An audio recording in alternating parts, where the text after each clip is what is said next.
Hello बच्चों, भैया अगली क्लास के अंदर आप लोगों का फिर स्वागत है। और बेटा सीक्वेंस में जो पढ़ते चले आ रहे हैं उनको आज के न्यूमेरिकल बहुत ही बढ़िया तरीके से समझ में आने वाले हैं।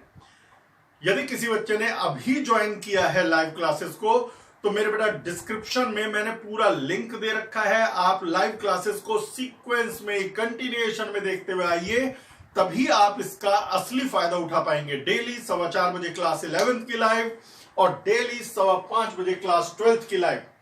बाकी यदि आपको कोई और डाउट हो, पढ़ाए गए टॉपिक से रिलेटेड अलग से न्यूमेरिकल हो, तो इस नंबर पर व्हाट्सएप कर दीजिएगा, मैं उसकी भी वीडियो बना करके आपके लिए डाल दूंगा।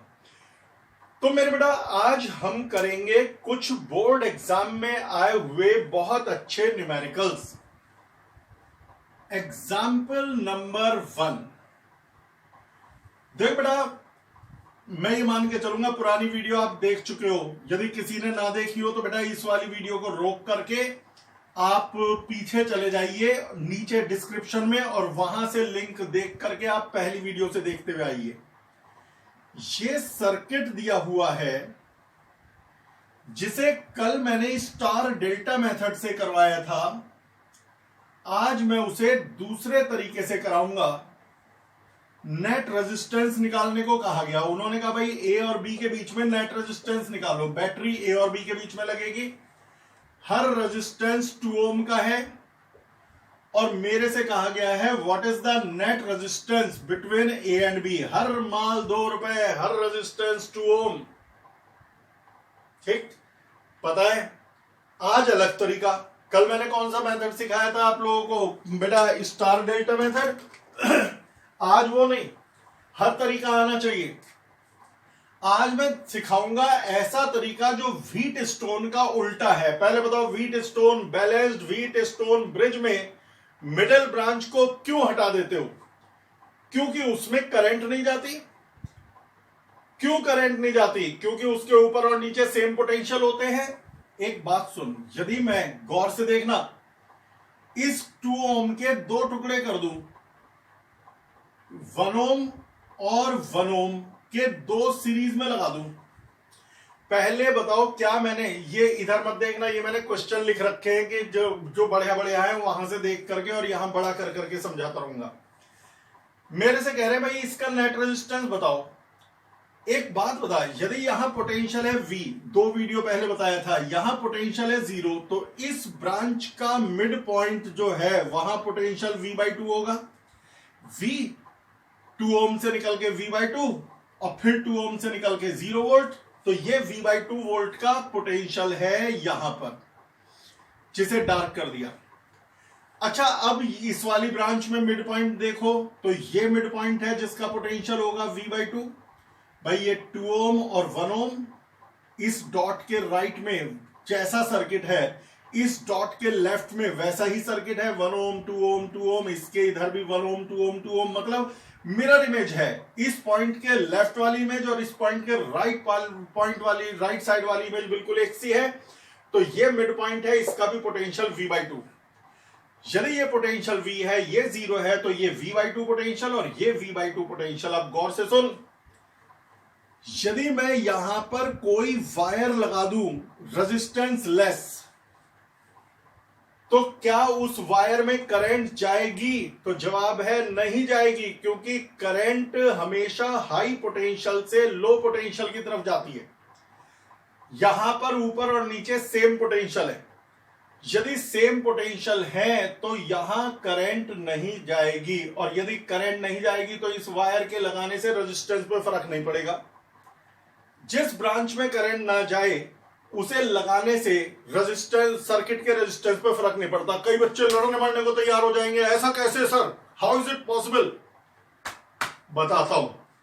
ये बताओ, व्हीट स्टोन ब्रिज में मिडिल ब्रांच को क्यों हटाया था बैलेंस्ड ब्रिज में? तो आप कहोगे सर उसमें करंट नहीं जा रही थी। करंट नहीं जा रही थी तो तुमने हटा दिया, यानी कि उसके हटाने से नेट सर्किट के नेट रेजिस्टेंस पर कोई फर्क नहीं पड़ा। यदि उस रेजिस्टेंस के लगे होने पर, मिडिल ब्रांच के रेजिस्टेंस लगे होने पर सर्किट का रेजिस्टेंस अलग होता, मिडिल ब्रांच को हटा देने पर सर्किट का रेजिस्टेंस अलग होता, तो हमें कोई भी हटाने नहीं देता क्योंकि हटाने के बाद रेजिस्टेंस अलग आएगा। हटाने से रेजिस्टेंस पर कोई फर्क नहीं पड़ा तभी तो हटा दिया, तो फिर लगाने से भी रेजिस्टेंस वही रहता है। जिस ब्रांच में करंट ना हो उस ब्रांच को लगा दो या हटा दो, रेजिस्टेंस एक ही रहता है। तो इस ब्रांच में करंट नहीं जाएगी, इसे हटा दो या इसे लगा दो, रेजिस्टेंस वही रहता है। तो बेटा यदि इसके लगाने पर और हटाने पर रेजिस्टेंस एक ही रहता है तो पहली बार लगा के फायदा है, मैं यहां पे एक वायर लगाऊंगा और उससे रेजिस्टेंस निकालूंगा। अब इसके बाद दूसरे नंबर पे होता है जंक्शन स्लाइडिंग मेथड। मैंने जंक्शन स्लाइडिंग भी तुम्हें सिखा रखी है। ये पूरे वायर में रेजिस्टेंस नहीं है। यदि पूरे वायर में रेजिस्टेंस नहीं है तो सारा वायर एक ही पोटेंशियल पर है। 2-3 वीडियो पहले बात हुई थी ना। यदि मैं इस जंक्शन को खिसका के यहां ले आऊं तो इस सर्किट के रेजिस्टेंस पे फर्क नहीं पड़ेगा क्योंकि 1 ओम का ये वाला एंड पहले जितने पोटेंशियल पे था अब भी उतने ही पोटेंशियल पर है। यदि मैं इसको खिसका करके यहां ले आऊं तो भी सर्किट के रेजिस्टेंस पे फर्क नहीं पड़ेगा क्योंकि जितने पोटेंशियल पर पहले था उतने ही पोटेंशियल पर अब है। जंक्शन को स्लाइड करा रहा हूं। करते करते मैंने क्या किया, इस 1 ओम का दूसरा सिरा बिल्कुल नीचे पहुंचा दिया और ये 1 ओम 2 ओम के पैरेलल हो गया। भाई इस वायर को जरा सा घुमा करके बना देता हूं जिससे आपको समझ में आ जाए। बड़े ध्यान से तसल्ली से समझने के है ये रहा 1 ओम। अब आप जो समझदार बच्चे हैं उन्हें एक सर्किट नजर में आ गया है। ये दोनों है पैरेलल, तो यदि ये पैरेलल है तो मैं इस सर्किट को ऐसे बना सकता हूं। ये कुछ गिने चुने न्यूमेरिकल हैं जिनके अंदर वायर को लगा करके फायदा होता है और बाकी देख कई तरीके होते हैं। आप लोग देख चुके हैं इस वाले क्वेश्चन को सॉल्व करने का। एक तरीका वो भी था कौन सा, स्टार डेल्टा वाला, ठीक। दूसरा, अब ये 2 ओम तो ये बना दिया, नीचे वाले दोनों 2 ओम ये बना दिए, ये वाला 2 ओम यहां बना दिया। अब मैं इन दोनों को पैरेलल में है तो इन दोनों का रिजल्टेंट लगा रहा हूं। तो 2 और 1 यदि पैरेलल में है तो इनका रिजल्टेंट होगा प्रोडक्ट अपॉन सम, तो 2 इंटू 1 अपॉन 2 प्लस 1 तो 3 होगा। ये दोनों पैरेलल है तो मेरे बेटा इनका रिजल्टेंट 2/3 ओम ये आ जाएगा। अब समझ में आने लग गया, अब तो कुछ भी नहीं रह गया यार। अब ये 2 और 2/3 ओम सीरीज में है तो ऐड हो जाएंगे, तो कितना होंगे 2 प्लस 2/3 8/3 हो जाएगा। तो आप इन दोनों को हटा करके एक अकेला रेजिस्टेंस लगा सकते हो, वो रेजिस्टेंस होगा 8/3 ओम का। यहां पर भी आप इन दोनों को रिमूव करके इनका रिजल्टेंट लगा सकते हो 8/3 ओम का। अब क्या है, ये दोनों पैरेलल में है तो प्रोडक्ट अपॉन सम यानी कि 8/3 इंटू 2 अपॉन 8/3 प्लस 2, ये इसका रेजिस्टेंस हो गया। इतना इसका भी रेजिस्टेंस वही होगा 8/3 इंटू 2 अपॉन 8/3 प्लस 2। और मैं बना नहीं रहा, जगह नहीं वो कर रहा है। ये दोनों का ये आ गया, इन दोनों का ये आ गया और फिर दोनों सीरीज में है तो ऐड हो गया। यही है net resistance of the circuit. तो ये नेट रेजिस्टेंस निकालना आ गया आप लोगों को। भाई पक्का करते हुए चलो और समय समय पर रिवाइज करते रहा करो। एक और अच्छा, ये तुम ना सर्किट्स दिमाग में बसाने पड़ेंगे कि कैसा सर्किट किस तरीके से सॉल्व होता है। कुछ स्कूल्स में स्टार डेल्टा मेथड नहीं करवाया जाएगा तो उनको इसी तरीके से सॉल्व करने में फायदा मिलेगा। अब इसके बाद एक और न्यूमेरिकल इसी कैटेगरी का जिसके अंदर रेजिस्टेंस लगा करके बेनिफिट मिलता है। अब उतने मेहनत नहीं करनी पड़ेगी। ये रहा सर्किट, देखने में हेक्सागन है और मजे की बात है भी हेक्सागन यार मस्ती सी आती है। यहां पर एक रेजिस्टेंस, यहां पर भी एक रेजिस्टेंस, यहां पर भी एक रेजिस्टेंस, यहां पर भी एक रेजिस्टेंस, इधर भी और इधर भी। ये दोनों ब्रांच के बीच में रेजिस्टेंस बताना है। हर ब्रांच में रेजिस्टेंस 2 ओम है। सिंप्लिसिटी के लिए मैं हर ब्रांच में 2 ओम ले रहा हूं। फिर मैं आपको बताता हूं कि इसे कैसे सॉल्व करना। यदि मैं इतना हिस्सा दबा लूं तो ये पिछले वाला न्यूमेरिकल दिख रहा है ना, तो ये पिछले वाले जैसा ही है। बस देख, अब इसी के ही अंदर समझा दूंगा। क्लैरिटी साफ आ रही है? हाँ जी, लग तो साफ रही है। अब इसके बाद जो पिछली बार किया था वही करूंगा, लेकिन बार बार सर्किट बनाने की बजाय इसी में सबसे पहले इस 2 ओम के 2 टुकड़े करना। 1 ओम यहां, 1 ओम यहां। इस 2 ओम के भी 2 पीस करना, 1 ओम और 1 ओम। 1 1 2 सीरीज में लगा दिए तो है तो 2 ही। फिर एक वायर यहां लगाना। लॉजिक वही है, V और V/2 वाला। यदि यहां का पोटेंशियल है V, यहां का है 0, तो ये भी V/2 पोटेंशियल है मिड पॉइंट, ये भी V/2 पोटेंशियल है इस ब्रांच का मिड पॉइंट, और ये भी V/2 पोटेंशियल है ब्रांच का मिड पॉइंट। एक वायर यहां लगा देना। जैसा वायर यहां लगाया V/2 और V/2 पर, ऐसा ही यहां लगा दिया। इसमें भी करंट नहीं है, इसमें भी करंट नहीं है, तो लगाने और छोड़ने से कोई फर्क नहीं पड़ता। फिर इस जंक्शन को स्लाइड करके 1 ओम नीचे ले जाना और इस वायर को इस तरह से ले जाना 1 ओम। वीडियो 2-3 बार देखना। ऐसे ही इस जंक्शन को स्लाइड करके यहां ले जाना 1 ओम, और इस वायर को घुमा करके यहां कर देना 1 ओम। ये अगली फिगर में बनेगा। कभी रजिस्टर में पेंसिल और रबर लेके बैठ जाओ, धैर धैर मिटाया करा और लास्ट में आंसर लिख के आ गए कि हमारे सर ने ऐसे ही सिखाया था। अब ये 2 और 1 पैरेलल में है, तो प्रोडक्ट अपॉन सम होगा 2/3। तो इनकी जगह अगली फिगर में यहां पर 2/3 लग जाएगा। ये दोनों का भी रिजल्टेंट 2/3 ही आएगा। 2/3 ओम। इन दोनों का रिजल्टेंट भी इसी तरह से 2/3 और 2/3 आएगा। ये 2/3 ओम और ये 2/3 ओम। फिर 2 और 2/3 का रिजल्टेंट 8/3 ओम बैठेगा। इन दोनों का रिजल्टेंट 8/3 ओम, 2 + 2/3। इन दोनों का रिजल्टेंट भी 8/3 ओम बैठेगा।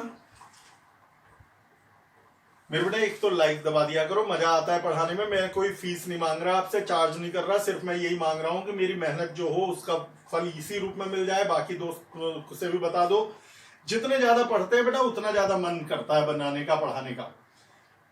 ठीक है बेटा? तो ये 8/3 ओम, ये भी 8/3 और ये भी 8/3। 8/3 ओम और यहां पर भी 8/3 ओम। ठीक। अब जो बच्चे इतने लेवल तक समझ चुके हैं, तो ये तीनों कैसे हैं? पैरेलल में। तो इन तीनों का रिजल्टेंट 1/r = 1/8/3 यानी कि 3/8 प्लस 1/2 प्लस 1/8/3 यानी कि 3/8। तो एलसीएम कितना हो गया? 8। ऊपर होगा 3 + 4, 2 × 4 8, 4 × 4 प्लस 3 यानी 6 + 4 10/8, तो 5/4 हो गया। लेकिन ये तो 1/r है 5/4, तो r की वैल्यू यानी इन तीनों का रिजल्टेंट r की वैल्यू 4/5 ओम होगा। अब ये भी 4/5 और ये भी 4/5, ये दोनों सीरीज में है, तो 4/5 प्लस 4/5, तो नेट रेजिस्टेंस कितना आ जाएगा बेटा? 8/5 ओम। मेरे ख्याल में ये तरीके समझ में आने लगे कि भाई कैसे इन्हें सॉल्व किया जाता है। अगला न्यूमेरिकल। और भैया आप मुझे कमेंट में लिख के बताते रहा करो कि मैं न्यूमेरिकल वगैरह करवाऊं ज्यादा या HC वर्मा करवाऊं ज्यादा। भाई जो बुक तो मेरे पे घर पे कोई है नहीं, जो करना चाहो क्वेश्चन भेजते रहो और भैया आंसर लेते रहो। एक क्वेश्चन आया कि एक सर्किल है,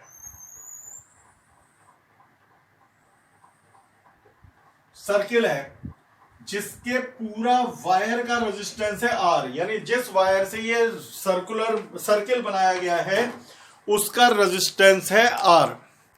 मुझसे कह रहे हैं कि find the resistance between terminal A and terminal B such that this arc subtends angle theta at the centre. Question समझ में आ गया बेटा?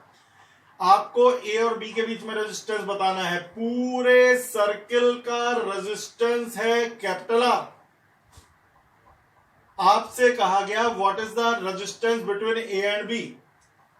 क्या मतलब होता है? इसका मतलब होता है यदि मैं कहूं resistance between A and B बताइए, तो इसका मतलब यहां बैटरी लगेगी। यदि यहां बैटरी लगाएं तो रेजिस्टेंस बताओ। तो तुम एक काम करो, पहले तो माइनर आर्क का रेजिस्टेंस निकाल लो और फिर मेजर आर्क का रेजिस्टेंस निकाल लो। उसके बाद कोई बात करेंगे। पहले बता माइनर आर्क का रेजिस्टेंस क्या होगा। एक बात, यूनिटरी मेथड, पूरा सर्किल 2 पाई एंगल का होता है, तो 2 पाई एंगल का रेजिस्टेंस है आर। पूरा सर्किल कितने डिग्री का होता है? 360 डिग्री, यानी एंगल के हिसाब से कितना हो गया? 2 पाई। तो पूरा सर्किल 2 पाई एंगल का होता है जिसका रेजिस्टेंस है आर। तो यूनिट एंगल का रेजिस्टेंस हो जाएगा आर अपॉन 2 पाई। तो थीटा एंगल का रेजिस्टेंस हो जाएगा आर थीटा अपॉन 2 पाई। ये है उस आर्क का रेजिस्टेंस जो थीटा एंगल की है। थीटा एंगल की आर्क का रेजिस्टेंस आ चुका, तो यही तो है थीटा एंगल की आर्क। इसका रेजिस्टेंस है आर थीटा अपॉन 2 पाई। मिल गया? समझ में आने लगा? तो फिर इसका रेजिस्टेंस कितना बचेगा? पहले बता पूरे सर्किल का कितना था रेजिस्टेंस? आर। उसमें से माइनर आर्क का कितना है? आर थीटा अपॉन 2 पाई। तो पूरे सर्किल के रेजिस्टेंस में से माइनर आर्क का रेजिस्टेंस सब्ट्रैक्ट कर दो तो मेजर आर्क का रेजिस्टेंस आ जाएगा। तो यही है मेजर आर्क का रेजिस्टेंस। लाइट चली गई है, थोड़ा वीडियो क्वालिटी थोड़ी ऊपर नीचे जाएगी। इन्वर्टर पे चलने वाली लाइट बाकी है।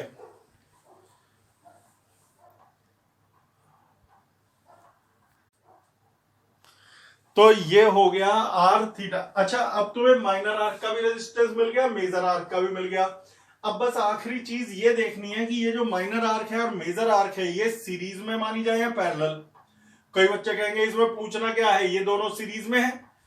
सुन, सीरीज में करंट सेम रहती है और पैरेलल में करंट डिवाइड होती है। एक बात बता, यदि बैटरी से करंट आएगी, यहां तक करंट आने के बाद 2 हिस्सों में डिवाइड होगी, कुछ इधर जाएगी कुछ इधर जाएगी।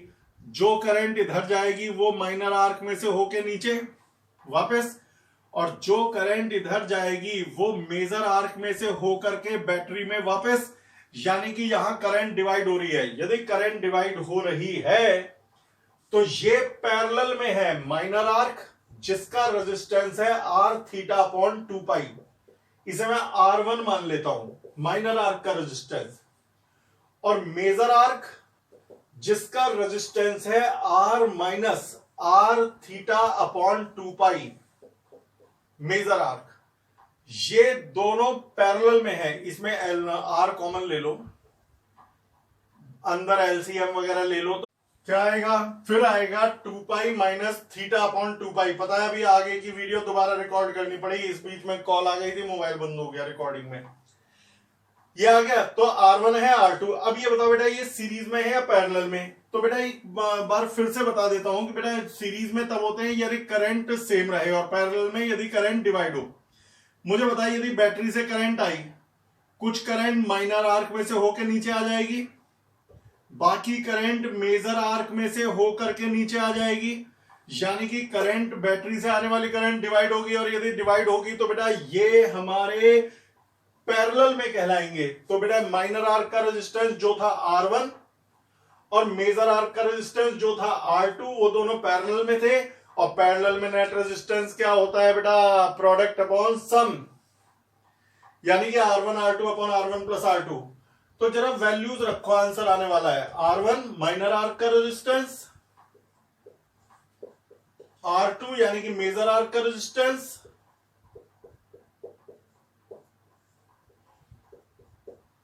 Divided by R1 plus R2। R1 plus R2 तो R आएगा भैया, ये है R1 और ये है R2। यदि इसे जोड़ोगे तो R theta upon 2 pi cut गया, R ही रह गया। वैसे भी देख यार, माइनर आर्क और मेजर आर्क को जोड़ोगे तो पूरा सर्किल बन जाएगा, तो पूरे सर्किल का रेजिस्टेंस तो R दिया हुआ था, तो ये आ जाएगा डिनोमिनेटर R। एक R से R कट गया, रह जाएगा ऊपर R, ऊपर रह जाएगा theta 2 pi minus theta divided by 2 pi into 2 pi 4 pi square. यही है हमारा आंसर। तो मेरे बेटा ये आंसर आप लोगों को अच्छी तरह से समझ में आ गया होगा कि किस तरह से हम लोगों ने सॉल्व किया। अगले न्यूमेरिकल की तरफ बढ़ते हुए बेटा ये मत सोचो कि हमने एक न्यूमेरिकल करा या 2 करे या 3 करे। ये आप कैटेगरी सीखो कि इस मेथड पर बेस्ड और न्यूमेरिकल आ जाएं तो आप उनको भी कर सको। ये याद रखो, कई बच्चे कहते हैं हमने आज बस 2 न्यूमेरिकल करे, 3 करे। मेरे बेटा एक बात बता, हर न्यूमेरिकल अलग कैटेगरी का करवा रहा हूं। यदि मैं एक ही फॉर्मूले के 10 न्यूमेरिकल कराऊं तो गिनती लगेगी 10, लेकिन तरीका सीखोगे एक। अब भाई ज्यादा लंबी वीडियो बना नहीं सकता, ना तुम पे टाइम है ना इतना मोबाइल डाटा है तुम लोगों के पास। मैं भी जानता हूं यार, एक लिमिटेड डाटा रहता है। तो मैं हर तरीके के क्वेश्चन कवर करवा रहा हूं। एक एक एपिसोड में कई कई वैरायटी के न्यूमेरिकल, अभी 1-2 दिन न्यूमेरिकल और चलेंगे, और भी चलते रहेंगे। थ्योरी न्यूमेरिकल मिक्सचर सा आता रहेगा, बस क्लास मिस नहीं होनी चाहिए। मेरा बेटा अगला न्यूमेरिकल मुझसे कहा गया कि यदि लूप इक्वेशन याद है ना, वो मत भूल जाना, अगला न्यूमेरिकल लूप इक्वेशन से होगा। ये हमारे पास एक सर्किट है जिसमें ये 1 ohm resistance, 3 ohm resistance, 3 ohm resistance, 1 ohm resistance, terminal A, terminal B और 10 वोल्ट की बैटरी। मुझसे कह रहे हैं बेटा find potential difference between A and B. Find potential difference between A and B. गौर से देखना, बहुत अच्छी कैटेगरी है, बोर्ड एग्जाम में 20 बार आ चुकी है, कॉम्पिटिटिव एग्जाम्स में भी न्यूमेरिकल मिलते हैं। पता है इस तरह के न्यूमेरिकल जब भी किन्हीं भी 2 पॉइंट के बीच में पोटेंशियल डिफरेंस पूछा जाए तो आप क्या करोगे, लूप इक्वेशन से सॉल्व करना। मान लो इस ब्रांच में करंट है I1, तो सीरीज में तो करंट सेम रहती है। इस ब्रांच में करंट है I2, तो बैटरी ने ऊपर भेजी है I1 और बैटरी ने नीचे भेजी है I2, तो 2 वेरिएबल है। तो 2 लूप इक्वेशन से पहले I1 और I2 निकाल लो। बाकी बाद में समझाऊंगा कि A और B का पोटेंशियल डिफरेंस कैसे निकालें, A और C का पोटेंशियल डिफरेंस कैसे निकालें। तो ये देखिए, और फिर उसका शॉर्टकट तरीका भी बताया जाएगा। सबसे पहला काम लूप इक्वेशन, इसे कह दो लूप 1 और इसे कह दो लूप 2। पहले मैं यहां से चलूंगा, यहां आके रुकूंगा, और फिर यहां से चलूंगा और यहां आके रुकूंगा। तो लूप 1 की इक्वेशन।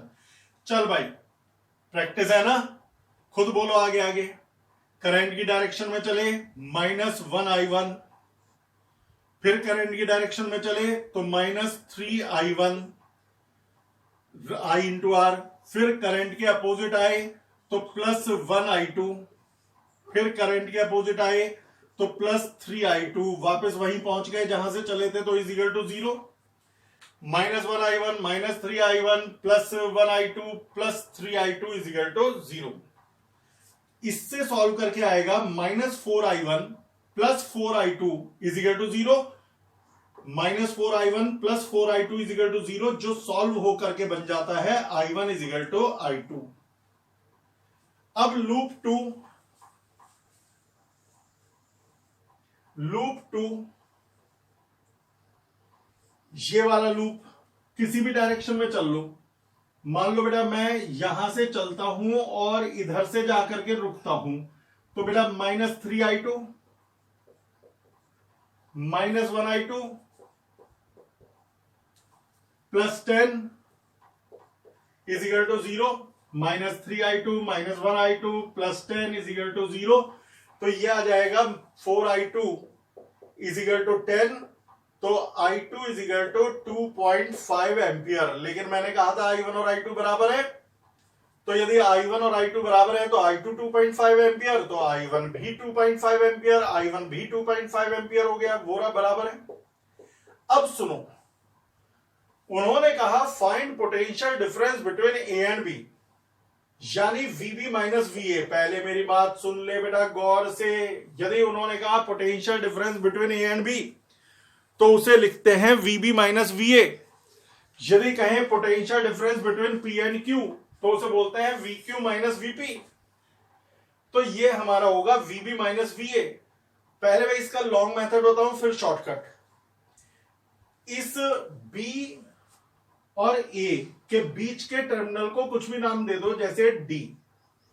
तो एक बात बता, VB माइनस VA को लिख सकते हो VB minus VD plus VD minus VA, या नहीं? या नहीं बता दो। VB minus VA, VB minus VD plus VD minus VA। तुम बताओ, यदि मैं माइनस VD प्लस VD काट दूंगा तो VB माइनस VA बचेगा ना। अब VB माइनस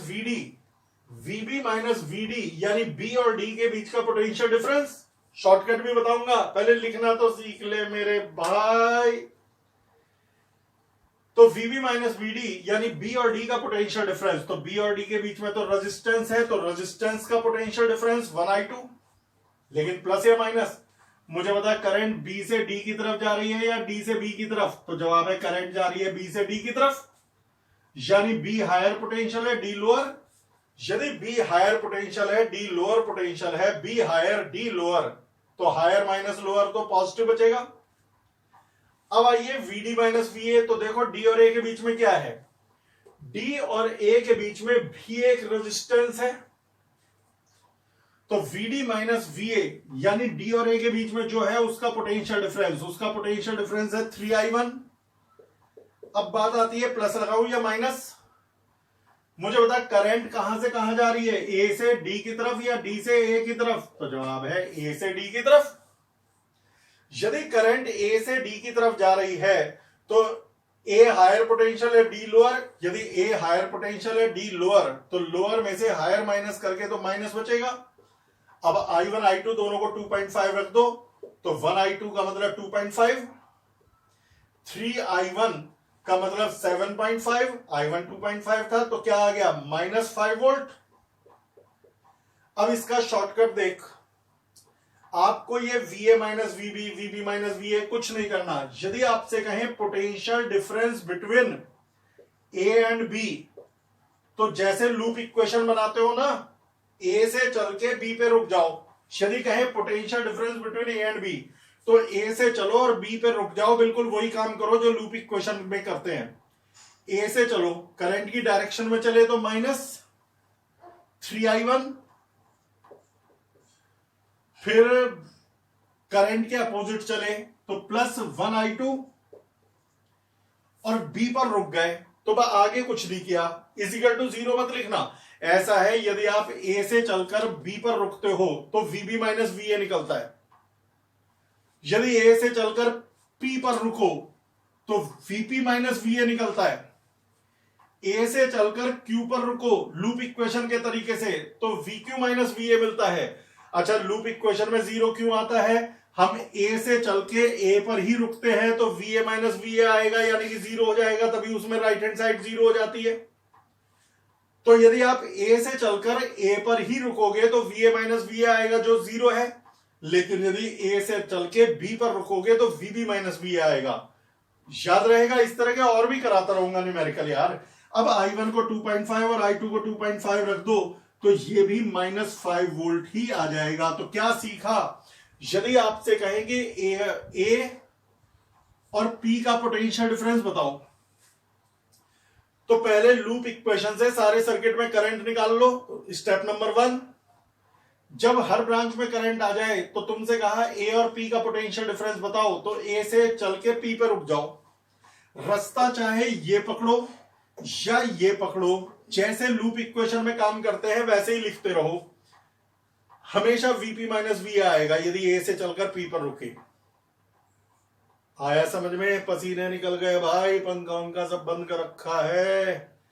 तो ये आ गया और हर तरफ से चलने पर सेम आएगा। तो फिलहाल बेटा लाइट वाइट सब गई हुई है, वीडियो यही रोकता हूं। मेरे ख्याल में आप लोगों को समझ में आ गया होगा। कल को फिर मिलेंगे इसी चैनल पर इसी समय 4:15 बजे 11, 5:15 बजे 12। Bye bye.